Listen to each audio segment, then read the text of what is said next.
स्वामी विवेकानंद द्वारा रचित कर्मयोग। आजिर विषय होछि कर्मयोग प्रसंग। जावतीय स्थूल और सूक्ष्म वस्तुर आत्मा को पृथक करने ही आमर लक्ष्य। यही अवस्था लाभ हेले बोध हेब केवल आत्मा ही सर्वदा विद्यमान अछंती, तांको सुखी करिया पई अन्य किछिर प्रयोजन नाही। सुखी हेबा पई आमे जेते दिन अन्य जिनिस उपरे निर्भर करिबु सेते दिन जाई आमे कृतदास। पुरुष जेतेबेले देखंती जे से मुक्त, तांकर पूर्णता पई अन्य कौनसी जिनिसर प्रयोजन नाही एवं एही प्रकृति संपूर्ण अनावश्यक, सेतेबेले मुक्ति किंबा कैवल्य लाभ हुए। केतेगुड़िया डॉलर प्रत्याशारे मनुष्य दौड़ा दौड़ी करे एवं एथिपाई से ताहार प्रतिवेशी को प्रतारणा करने को मध्य कुंठित हुए नाही। किंतु से जदि निजको संयत करि पारंता ताहाले केतेक वर्ष मध्यरे ताहार चरित्र एपरि उन्नत होता जे से इच्छा करिया मात्रे लक्ष लक्ष डॉलर उपार्जन करि पारंता। सेतेबेले ताहार इच्छा शक्ति जगत को नियंत्रित करि पारंता। किंतु आमे माने बड़ निर्बोध। जनकर भूल त्रुटिर कथा सर्वसमक्षरे कही लाभ कौन? यह द्वारा त्रुटि संशोधित हुए नहीं, कारण कृतकर्म पाई मनुष्य को दुख भोग निश्चय करने को हेब। आम मानू चेष्टा द्वारा उन्नति लाभ करने को हेब। जो माने दृढ़ एवं शक्तिशाली, जगत केवल सेमानंक प्रति सहानुभूतिशील। जो कर्म मानव जाति और प्रकृति उद्देश्य स्वेच्छा प्रणोदित भाव अर्पित, ताहा आसक्ति व बंधनर कारण हुए नहीं। कौनसी प्रकारर कर्म तुच्छ नुहे। जड़े निम्नतर कर्म करे बोली ता अपेक्षा जे उच्चतर कर्म करे ताठारु जे से निम्नतर ताहा नुहे। किए की प्रकार कर्तव्य कर्म करे यह देखि मनुष्य को विचार करिबा उचित नुहे, बरं सही कर्तव्य को से की भावरे संपादन करे ताहा देखि विचार करिबा उचित। यही कार्य करिबार धरण एवं शक्ति ही मनुष्यर यथार्थ परीक्षा। प्रतिदिन जहाँ इच्छा ताहा करती एपरि जड़े अध्यापक अपेक्षा जो मची निजर कर्म और व्यवसाय अनुसार अति अल्प समय रे हड़े सुंदर मजबूत जता प्रस्तुत करिपारे से बड़। प्रत्येक कर्म ही पवित्र एवं कर्तव्य निष्ठा ही ईश्वरंकर श्रेष्ठ उपासना। बद्ध व्यक्ति मानकर मोहग्रस्त और अज्ञान आच्छन्न आत्मा को मुक्त करिया पाई एवं ज्ञानालोक देवा पाई निज कर्तव्य संपादन से प्रभुत सहायता करे, एथिरे कौनसी संदेह नहीं। जो कर्तव्य वर्तमान आम निकटरे उपस्थित ताहा उत्तम रूपे संपादन करी आमे क्रमशः शक्ति लाभ करूँ। यही भाव में धीरे धीरे शक्ति वृद्धि करी आमे एपरि एक अवस्थार उपनीत हेबु जेतेबेले आम जीवनर और समाजर सर्वापेक्षा लोभनीय और सम्मानजनक कर्तव्य संपादनर गौरव और अधिकार आमे लाभ करि पारिबु। प्रकृतिर विचार सर्वत्र समान भावरे कठोर एवं निर्दय। सर्वापेक्षा अधिक व्यवहारिक ज्ञानसंपन्न व्यक्ति निकटरे जीवन भल किंबा मंद कौनसीटी ही नुहे। प्रत्येक सफलकामी व्यक्तिर कृतकार्यतार पश्चातरे असाधारण दृढ़ता और ऐकांतिकता विद्यमान रही। यह ही ताहार जीवनर सफलतार हेतु। से हुए तो संपूर्ण स्वार्थशून्य हो पारि नाही, किंतु से क्रमशः यही आदर्श प्रति अग्रसर होउछि। नतुबा से जदि संपूर्ण रूपे स्वार्थशून्य होइथांती तेबे ताहार जीवन बुद्ध बा ख्रीष्टंक परि महान और सार्थक हुअंता। स्वार्थशून्यतार तारतम्य उपरे सर्व प्रकार सफलतार तारतम्य निर्भर करे। मानव जातिर महान नेतृवृंद निर्दिष्ट साधारण कर्म अपेक्षा उच्चतर कर्म पाई जन्म ग्रहण करती। आमे जेते चेष्टा करुना काहींकि एपरि कौनसी कार्य हो पारे नाही जहाँ संपूर्ण भावे पवित्र बा अपवित्र। अवश्य एठारे पवित्रता अथवा अपवित्रता शब्द को हिंसा बा अहिंसा अर्थ रे ग्रहण करने को हेब। आमे कौनसी ना कौनसी प्राणीर अनिष्ट न करी श्वास प्रश्वास त्याग बा जीवन धारण करिपारुनाही। आमर प्रतिटी अन्नमुष्टि अन्यर मुहरु काढ़ी निया होइछि। आमर जगतमय स्थान अधिकार करी रहिबा हेतु अनेक प्राणींकर स्थान अभाव होउछि। हुए तो कौनसी मनुष्यर बा अपर कौनसी प्राणीर बा कौनसी छोट उद्भिदर, किंतु जहाँ रहुना कहीं आमे मान निश्चिंत भाव में केतेक प्राणींकर स्थान संकोचर कारण होइछु। तेणु परिष्कार भाव में यह बुझा जाउछि जे कर्म द्वारा केबे हेले पूर्णत्व लाभ हुए नाही। आमे माने अनंत काल धरी कर्म करि जाई पारू, किंतु एही जटिल संसार जंत्ररू बाहरिबार पथ पाइबु नाही। आमे माने क्रमागत कर्म करि जाई पारू, किंतु ताहा केबे हेले शेष हेब नाही। जो व्यक्ति स्वेच्छारे एवं प्रीतिर सहित कर्म करे फलाफल प्रति ताहार दृष्टि रहे नाही, किंतु कृतदास को चाबुक मारिबार प्रयोजन हुए। भृत्य पारिश्रमिक चाहे जीवन में आमे सर्वत्र यह देखा पाऊ। जनसभारे कौनसी वक्ता हुए तो टिके प्रशंसा चाहे, यह न देई जदि ताकू गोटे कण को ठेली दि जाए ताहले ताहार मृत्यु हेब, कारण तापाई प्रशंसार प्रयोजन अच्छी। यह ही होची कृतदास तुल्य कर्म। यही अवस्थारे प्रतिदान किछि आशा करिबा स्वाभाविक हो जाए। तापर आसुछि भृत्य परि कर्म करिबा। भृत्यर प्रयोजन पारिश्रमिक मु यह दउछि, तुमे बदल ताहा दियो। कर्म लगी आमे कर्म करूँ, यह परि सहज उक्ति आउ किछि नाही, किंतु यह करिबा अति कठिन। कर्म लगी कर्म करे एपरि कौनसी व्यक्ति को दर्शन करने मु कष्ट स्वीकार करी बहु दूर जावाकू मध्य राजी अछि। आम काम साधारणतः कौनसी अभिसंधि थाए, जदि अर्थर अभिसंधि न थाए ताहले हुए तो प्रभुत्वर मतलब अछि, जदि ता न हुए तेबे लाभर उद्देश्य अछि। कौनसी प्रकारर गोटे प्रेरणा रहिब ही रहिब। हुए तो तुमे मोर बंधु, तुम भाई मु तुम सहित काम करने को चाहे, यह बेस भल कथा। एवं एथिपाई प्रति मुहूर्त मु मोर आंतरिकता घोषणा करिपारे, किंतु सावधान, तुमको मो सहित एकमत निश्चय हेबाकू हेबो। जदि तुमे एकमत न होई पार ताहले मु तुमको साहाय्य करिबि नाही। एभली अभिसंधिमूलक कर्म द्वारा दुख आसे। मन को बसरे रखिया आमे जो कर्म करूँ से कर्म द्वारा अनासक्ति और आनंद लाभ हुए। तेणु आमर गोटे महत् शिक्षणीय विषय होउछि, आम मापकाठी समग्र जगत को विचार कले चलिब नाही। प्रत्येक व्यक्ति को ताहार भाव अनुजाई विचार करने को हेब। प्रत्येक जाति को ताहार आदर्श अनुजाई एवं प्रत्येक प्रदेश में प्रतिटी रीतिनीति निजस्व युक्ति और अवस्था अनुसार विचार करने को हेब।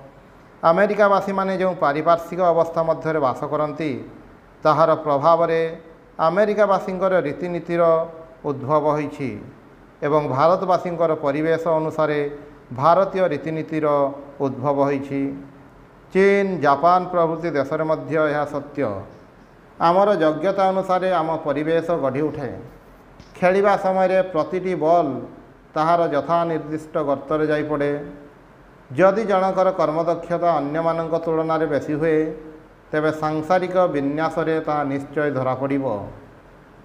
सुतरां अभियोग करी कौनसी लाभ नाही। कौनसी धनी व्यक्ति हुए तो दुष्ट, किंतु ता मध्यरे निश्चय एपरी केते गुड़िए गुण अच्छी जहाँ फल से धनी लोक होइछि। अन्य कौनसी व्यक्तिर यह सब गुण रहिले से मध्य धनी होई पारिब। परस्पर मध्यरे विवाद एवं अभियोग करी लाभ कौन? यह द्वारा आमे आमर अवस्थार कौनसी उन्नति करि पारिबु नाही।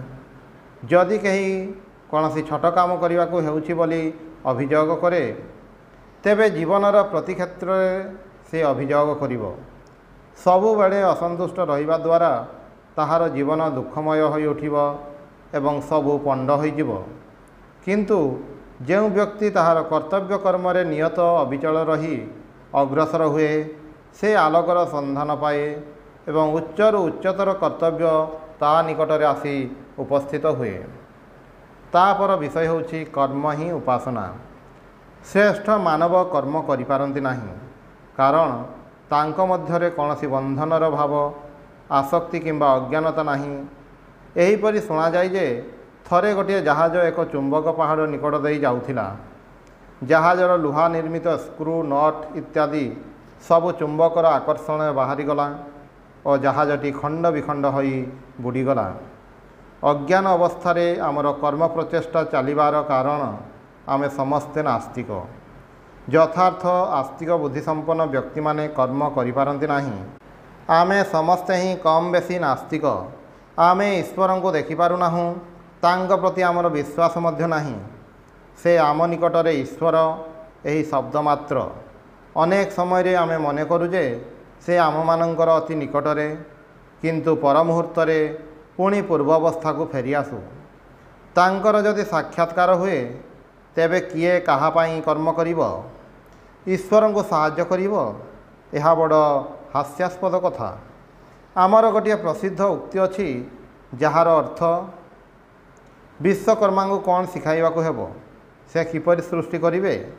ସୁତରାଂ ମାନବ ଜାତିରେ ସେହି ବ୍ୟକ୍ତିମାନେ ଶ୍ରେଷ୍ଠ ଯେଉଁମାନେ କୌଣସି କର୍ମ କରନ୍ତି ନାହିଁ। ତେଣୁ ଯେତେବେଳେ ତୁମେ ଜଗତ ସମ୍ବନ୍ଧରେ ଏବଂ ଭଗବାନଙ୍କୁ ଆମେ କିପରି ସାହାଯ୍ୟ କରିପାରୁ, ତାଙ୍କ ପାଇଁ ଆମେ ଏହା କରିପାରୁ, ତାହା କରିପାରୁ ଇତ୍ୟାଦି ମୂର୍ଖଙ୍କ ପରି କଥା ଶୁଣିବ, ସେତେବେଳେ ଏହି ଉକ୍ତିଟି ମନେ ରଖିବ। ଏହି ଧରଣର କୌଣସି ଚିନ୍ତା ଯେପରି ତୁମ ମନରେ ସ୍ଥାନ ନ ପାଏ। ଏହିସବୁ କଥା ସ୍ୱାର୍ଥ ବୁଦ୍ଧି ପ୍ରଣୋଦିତ। ତୁମେ ଯେଉଁ ସବୁ କର୍ମ କରୁଛ ତାହା ସବୁ ତୁମ ନିମିତ୍ତ, ଏହାଦ୍ୱାରା ତୁମ ନିଜର ଉପକାର ହେବ ବୋଲି କରୁଛ। ଈଶ୍ୱର ଏପରି କୌଣସି ଅସୁବିଧାରେ ପଡ଼ିନାହାନ୍ତି ଯେ ତୁମେ କିମ୍ବା ମୁଁ ଗୋଟିଏ ଡାକ୍ତରଖାନା କିମ୍ବା ଅନ୍ୟ କିଛି ନିର୍ମାଣ କରି ତାଙ୍କୁ ସାହାଯ୍ୟ କରିବା। ସେ ତୁମକୁ କର୍ମର ସୁଯୋଗ ଦେଇଛନ୍ତି। ତାଙ୍କର ଏହି ବିରାଟ ବ୍ୟାୟାମଶାଳାରେ ତୁମର ପେଶୀ ସମୂହ ଚାଳନା କରିବାର ସୁଯୋଗ ସେ ତୁମକୁ ଦେଇଛନ୍ତି, ତାଙ୍କୁ ସାହାଯ୍ୟ କରିବା ପାଇଁ ନୁହେଁ। ତୁମେ କ'ଣ ମନେ କର ଯେ ଗୋଟିଏ ପିପିଲିକା ମଧ୍ୟ ତୁମର ସାହାଯ୍ୟ ବ୍ୟତୀତ ମରିଯିବ? ଏହା ରୀତିମତ ଈଶ୍ୱର ନିନ୍ଦା। ଜଗତ ତୁମର କୌଣସି ପ୍ରୟୋଜନ ବୋଧ ହିଁ କରେ ନା। ଜଗତ ନିଜ ପରି ଚାଲିବ। ତୁମ ଏହି ଜଗତ ରୂପ ମହାସମୁଦ୍ରରେ ଗୋଟିଏ ବାରିବିନ୍ଦୁ ମାତ୍ର। ତାଙ୍କ ଇଚ୍ଛା ଛଡ଼ା ଗଛର ଗୋଟିଏ ପତ୍ର ମଧ୍ୟ କମ୍ପେ ନାହିଁ, ପବନ ବହେ ନାହିଁ। ଆମର ଏହି ସୌଭାଗ୍ୟ ଯେ ଆମେ ତାଙ୍କର ଇପ୍ସିତ କର୍ମ କରିବାର ସୁଯୋଗ ଲାଭ କରିଛୁ, ତାଙ୍କୁ ସାହାଯ୍ୟ କରିବା ପାଇଁ ନୁହେଁ। ସାହାଯ୍ୟ ଏହି ଶବ୍ଦଟା ତୁମେମାନେ ମନରୁ ପୋଛିଦିଅ। ସାହାଯ୍ୟ ତୁମେ କରିପାର ନାହିଁ, ଏହା କହିବା ଈଶ୍ୱରଙ୍କ ନିନ୍ଦା କରିବା ତୁଲ୍ୟ। ତାଙ୍କ କୃପାରୁ ତୁମର ଅସ୍ତିତ୍ୱ ଅଛି। ତୁମେ କ'ଣ ମନେ କର ଯେ ତୁମେ ତାଙ୍କୁ ସାହାଯ୍ୟ କରୁଛ? ତୁମେ ତାଙ୍କର ଉପାସନା କରୁଛ। ଯେତେବେଳେ କୁକୁରକୁ କିଛି ଖାଇବାକୁ ଦିଅ, ସେତେବେଳେ ଏହି କୁକୁରକୁ ତୁମେ ଈଶ୍ୱର ରୂପେ ପୂଜା କରୁଛ। ଏହି କୁକୁର ଭିତରେ ମଧ୍ୟ ଈଶ୍ୱର ଅଛନ୍ତି। ସେ କୁକୁର ରୂପେ ପ୍ରକାଶିତ। ସେ ସର୍ବତ୍ର ଏବଂ ସମସ୍ତଙ୍କ ମଧ୍ୟରେ ବର୍ତ୍ତମାନ। ଆମେ ତାଙ୍କୁ ପୂଜା କରିବାର ସୌଭାଗ୍ୟ ଲାଭ କରିଛୁ ମାତ୍ର। ସମଗ୍ର ବିଶ୍ୱକୁ ସଶ୍ରଦ୍ଧ ଚକ୍ଷୁରେ ଦେଖ, ତେବେ ଯାଇ ପୂର୍ଣ୍ଣ ଅନାସକ୍ତି ଆସିବ। ଏହା ତୁମର ଏକମାତ୍ର କର୍ତ୍ତବ୍ୟ ହେଉ। ଏହା ହିଁ କର୍ମର ଯଥାର୍ଥ ମନୋଭାବ ଏବଂ କର୍ମଯୋଗ ଆମମାନଙ୍କୁ ଏହି ରହସ୍ୟ ଶିକ୍ଷା ଦିଏ। ଆମର ପରବର୍ତ୍ତୀ ବିଷୟ ହେଉଛି ସ୍ୱାର୍ଥରହିତ କର୍ମ। 1898 ଖ୍ରୀଷ୍ଟାବ୍ଦ 20 ମାର୍ଚ୍ଚ କଲିକତା ବାଗବଜାର 57 ରାମକାନ୍ତ ବସୁ ଷ୍ଟ୍ରିଟ୍ରେ ରାମକୃଷ୍ଣ ମିଶନର 42ତମ ଅଧିବେଶନରେ ସ୍ୱାମୀ ବିବେକାନନ୍ଦଙ୍କ ନିଷ୍କାମ କର୍ମ ବିଷୟରେ ବକ୍ତୃତା। ଗୀତା ଯେବେ ପ୍ରଥମ ପ୍ରଚାରିତ ହେଲା, ସେତେବେଳେ ଦୁଇଟି ସମ୍ପ୍ରଦାୟ ମଧ୍ୟରେ ପ୍ରବଳ ମତବିରୋଧ ଚାଲୁଥିଲା। ଗୋଟିଏ ଦଳ ବୈଦିକ ଯାଗଯଜ୍ଞ, ପଶୁବଳି ଏବଂ ଏହି ପ୍ରକାର କର୍ମ ସମୂହକୁ ହିଁ ଧର୍ମ ବୋଲି ମନେ କରୁଥିଲେ। ଆଉ ଅନ୍ୟ ଦଳ ପ୍ରଚାର କରୁଥିଲେ ଅସଂଖ୍ୟ ଅଶ୍ଵ ଓ ପଶୁ ହତ୍ୟା କରିବା ଧର୍ମ ବୋଲି ଅଭିହିତ ହୋଇପାରେ ନାହିଁ। ଶେଷୋକ୍ତ ଦଳର ଅଧିକାଂଶ ଥିଲେ ସନ୍ନ୍ୟାସୀ ଏବଂ ଜ୍ଞାନମାର୍ଗୀ। ତାଙ୍କର ବିଶ୍ୱାସ ସର୍ବପ୍ରକାର କର୍ମ ତ୍ୟାଗ କରି ଆତ୍ମଜ୍ଞାନ ଲାଭ କରିବା ହିଁ ମୋକ୍ଷର ଏକମାତ୍ର ପଥ।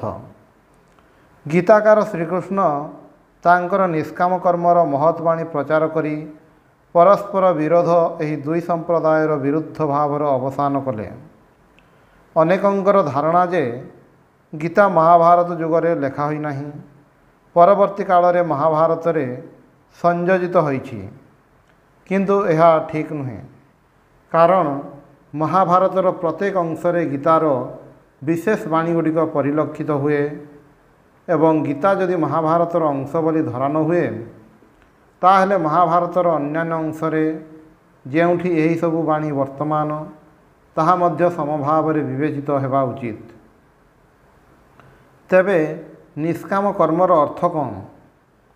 ଆଜିକାଲି ବହୁ ଲୋକ ଏହାକୁ ଏହି ଅର୍ଥରେ ବୁଝନ୍ତି ଯେ କର୍ମ ଏପରି ଭାବରେ କରିବାକୁ ହେବ ଯାହାଦ୍ୱାରା ସୁଖ କିମ୍ବା ଦୁଃଖ କିଛି ହେଲେ ମନକୁ ସ୍ପର୍ଶ କରିବ ନାହିଁ।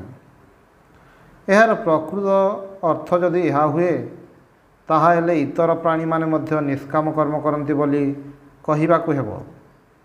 କେଉଁ କେଉଁ ପ୍ରାଣୀ ତାଙ୍କର ଶାବକମାନଙ୍କୁ ଖାଇ ପକାନ୍ତି ଏବଂ ଏଥିପାଇଁ ତାଙ୍କର କୌଣସି ଦୁଃଖବୋଧ ହୁଏ ନାହିଁ। ଦସ୍ୟୁମାନେ ଅନ୍ୟମାନଙ୍କର ଧନ ସମ୍ପତ୍ତି ଅପହରଣ କରି ସେମାନଙ୍କର ସର୍ବନାଶ କରନ୍ତି। ଏହି କର୍ମ କରିବା ବେଳେ ଯଦି ସୁଖ ବା ଦୁଃଖର କୌଣସି ଅନୁଭୂତି ତାଙ୍କର ନ ହୁଏ, ତାହେଲେ ସେମାନେ ମଧ୍ୟ ନିଷ୍କାମ ହୋଇ କର୍ମ କରନ୍ତି ବୋଲି କହିବାକୁ ହେବ। ନିଷ୍କାମ କର୍ମର ଅର୍ଥ ଯଦି ଏହା ହୁଏ, ତାହେଲେ କଠିନ ହୃଦୟ ଦୁରାଚାରୀ ମଧ୍ୟ ନିଷ୍କାମ କର୍ମୀ ବୋଲି ବିବେଚିତ ହେବେ। ଗୋଟିଏ କାନ୍ଥର ସୁଖ କିମ୍ବା ଦୁଃଖର କୌଣସି ଅନୁଭୂତି ନାହିଁ, ଗୋଟିଏ ପ୍ରସ୍ତର ଖଣ୍ଡର ମଧ୍ୟ ତାହା ନାହିଁ। ତା ବୋଲି ସେମାନେ ନିଷ୍କାମ କର୍ମ କରନ୍ତି, ଏହା ଆମେ କହିପାରିବୁ ନାହିଁ। ଏହାର ଏଭଳି ଅର୍ଥ କଲେ ନିଷ୍କାମ କର୍ମ ଦୁଷ୍ଟ ଲୋକମାନଙ୍କ ହାତରେ ଗୋଟିଏ ଶକ୍ତିଶାଳୀ ଯନ୍ତ୍ର ରୂପରେ ପରିଣତ ହେବ। ସେମାନେ ଦୁଷ୍କର୍ମରତ ରହିବେ ଓ କହିବେ ଯେ ସେମାନେ ନିଷ୍କାମ କର୍ମ କରୁଛନ୍ତି।